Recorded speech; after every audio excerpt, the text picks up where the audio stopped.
In a crowded world of honking horns and cubicle offices, nature can be heart-stopping. So think how lucky John Fielder is, perhaps Colorado's premier nature photographer. And you could say a place like this, Rocky Mountain National Park, is his office.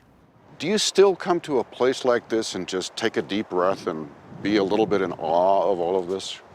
I never get tired of being in places like this. It's my medicine. I've been to the park 100 times in the last 40 years, and it gets better, actually, each time that I come here. Over the last 40 years, his llama's packed with camera gear. He has hiked or climbed or crawled, looking for the next perfect shot. Capturing nature's majesty, or man's footprint, a fence made of aspen trees, a ranch nestled deep in a valley.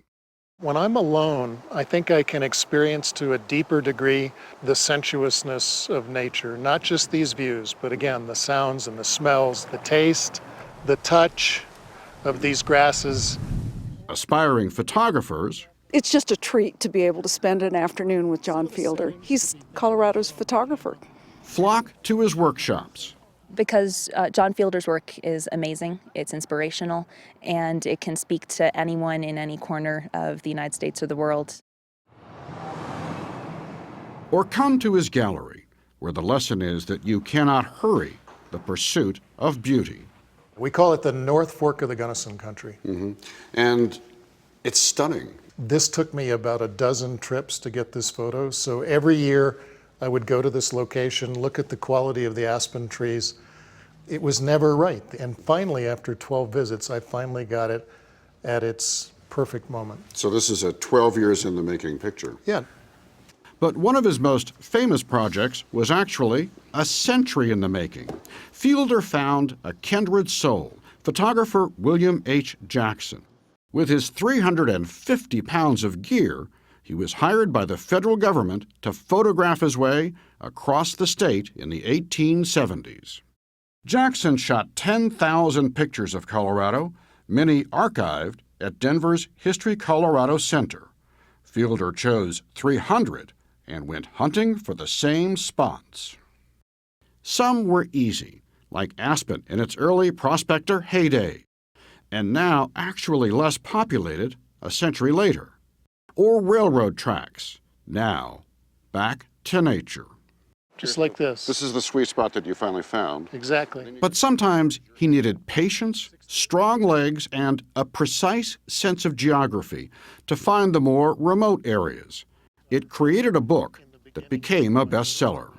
So just tell me, how did you find this place? What were your landmarks?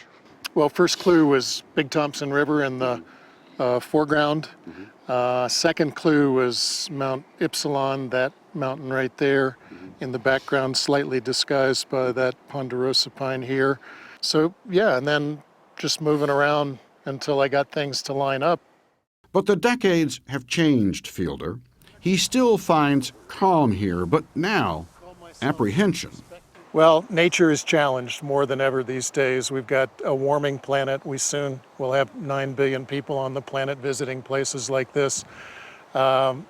We need to protect it. That's what drove President Lyndon Johnson to sign the Wilderness Act 50 years ago, protecting America's outdoors.